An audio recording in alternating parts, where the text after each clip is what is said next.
Assalamualaikum warahmatullahi wabarakatuh. Kembali lagi bersama saya Dini Aliani.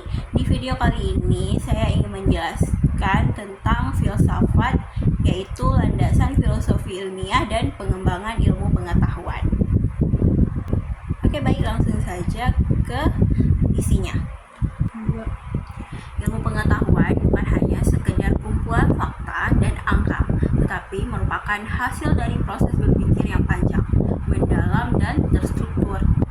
Proses ini tidak bisa dilepaskan dari filsafat ilmu, yaitu cabang filsafat yang khusus membahas tentang hakikat ilmu pengetahuan, cara kerjanya, nilai-nilainya, dan bagaimana manusia memperoleh serta memverifikasi kebenaran. Filsafat ilmu menjadi fondasi dasar agar aktivitas ilmiah tidak melenceng dari tujuan utamanya, yaitu mencari kebenaran yang bermanfaat bagi kehidupan manusia. Oke, baik, selanjutnya saya akan menjelaskan tentang 3 landasan utama dalam filsafat ilmu. Yang pertama itu adalah ontologi. Ontologi adalah apa yang diteliti. Ontologi, cabang filsafat yang membahas hakikat realistis atau membahas tentang hakikat realistis atau keberadaan. Dalam konteks ilmu, ontologi menjelaskan objek apa yang sedang diteliti dan bagaimana keberadaan objek itu dipahami. Contohnya, dalam ilmu fisika, objek kajian adalah materi dan energi. Dalam ilmu sosial, objek kajiannya bisa berupa perilaku manusia, interaksi sosial, atau struktur masyarakat. Jadi, landasan ontologi membantu kita menentukan apa yang dianggap nyata dan layak untuk diteliti. Oke, selanjutnya yaitu epistemologi. Bagaimana kita mengetahui sesuatu itu benar? Epistemologi adalah pembahasan tentang asal-usul, metode, dan validasi. Pengetahuan ini penting karena tanpa metodologi yang tepat, penelitian yang bisa menghasilkan kesimpulan yang salah atau menyesatkan. Hal yang dibahas dalam epistemologi antara lain, yang pertama yaitu apa sumber pengetahuan, seperti pengalaman, akal, intuisi, wahyu. Kemudian, apa syarat sesuatu disebut ilmiah? Apa perbedaan pengetahuan ilmiah dengan mitos, kepercayaan, atau opini biasa? Contohnya, metode ilmiah menekankan pentingnya observasi, hipotesis, eksperimen, dan verifikasi. Epistemologi mengajarkan bahwa pengetahuan ilmiah harus bisa diuji dan dibuktikan. Nah, selanjutnya yaitu aksiologi. Untuk apa ilmu digunakan? Aksiologi adalah studi tentang nilai dan etika dalam ilmu pengetahuan. Ilmu tidak pernah netral. Ilmu selalu memiliki nilai dan implikasi moral. Contoh, penemuan bom atom adalah pencapaian ilmiah. Tapi, apakah secara etika dapat dibenarkan penggunaannya? Teknologi kecerdasan buatan bisa menggantikan manusia, tapi bagaimana dampaknya terhadap pekerjaan dan kehidupan sosial? Landasan aksiologi menekankan bahwa ilmu harus bertanggung jawab. Ilmu harus bermanfaat, bukan merugikan. Dan ilmu harus menjunjung tinggi integritas dan etika. Nah, selanjutnya yaitu tujuan filsafat ilmu. Yang pertama adalah memberikan kerangka berpikir yang kritis. Dengan filsafat, ilmuwan tidak hanya meneliti, tetapi juga menganalisis dan mengevaluasi cara mereka bersendiri. Kemudian yang kedua adalah menemukan kebenaran secara rasional. Filsafat menuntut penggunaan logika dan penalaran yang sehat, bukan hanya mengandalkan data mentah. Yang ketiga yaitu menghindari dogmatisme. Filsafat mengajarkan kita untuk terbuka terhadap kritik, mempertanyakan kebenaran yang selama ini diyakini, dan berani mengevaluasi ulang teori lama. Nah, baik, selanjutnya yaitu hubungan filsafat ilmu dan pengembangan ilmu. Filsafat ilmu adalah fondasi dalam pengembangan ilmu pengetahuan karena yang pertama yaitu inovasi ilmu dengan pertanyaan filosofis seperti apakah teori ini masih relevan atau adakah metode lain yang lebih tepat. Ilmu pengetahuan bisa berkembang dan berinovasi. Yang kedua, menjadi penjaga etika ilmu.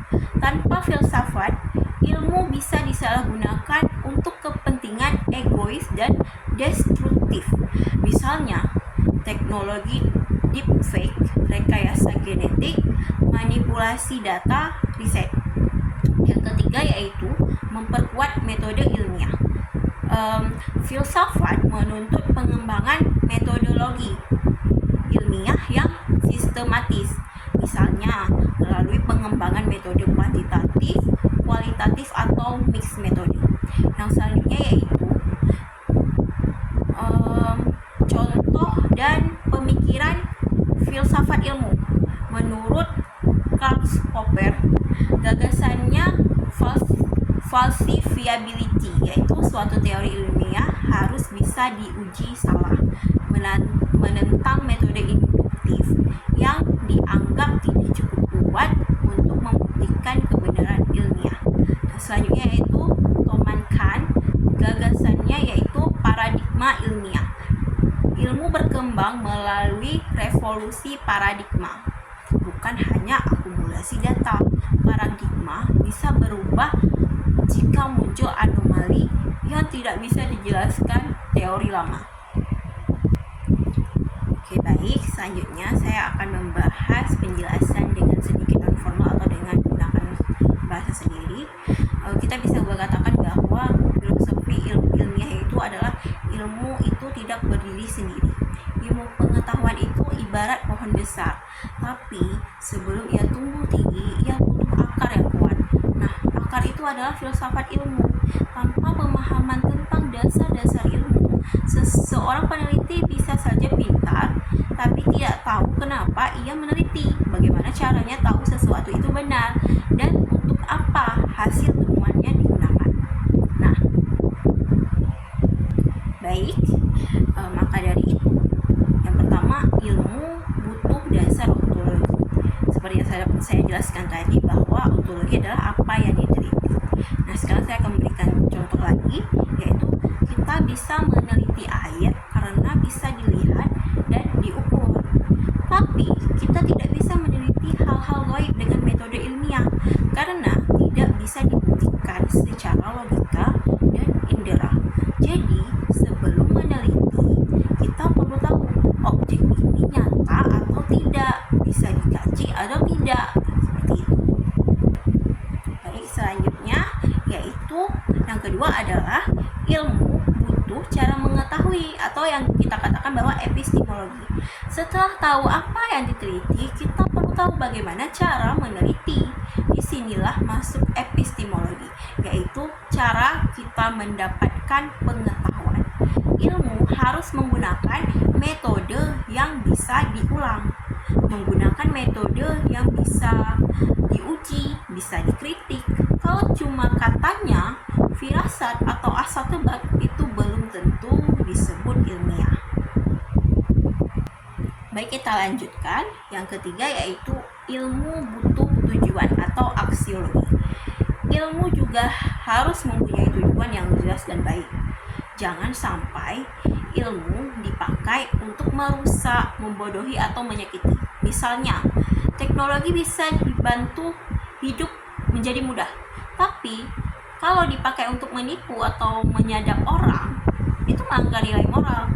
Jadi, aksiologi adalah bagian dari filsafat ilmu yang mengingatkan bahwa ilmu harus bermanfaat, bukan malah merugikan. Jadi, mengapa ini semua penting?